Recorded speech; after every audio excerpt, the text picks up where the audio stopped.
இன்றைக்கி ராமநாதபுரம் வந்திருக்கோம். கந்தன் இட்லி கடையில் தான் வந்து இன்றைக்கி டிஃபன் பண்ண போகிறோம். இடியப்ப பிரியாணி, என்ன முட்டை லாப்பா, சிக்கன் முத்தப்பா.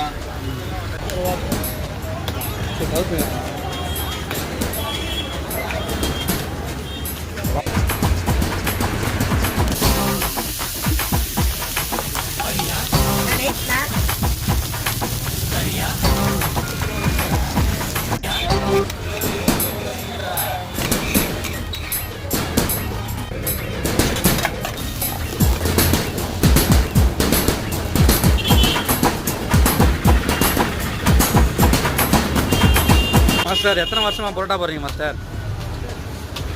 நான் ஒரு 18 வருஷமாக போடுறேன். காலையில் 7 மணில இருந்து நைட்டு 12 மணி வரைக்கும், மதியானம் 12 மணி வரைக்கும்.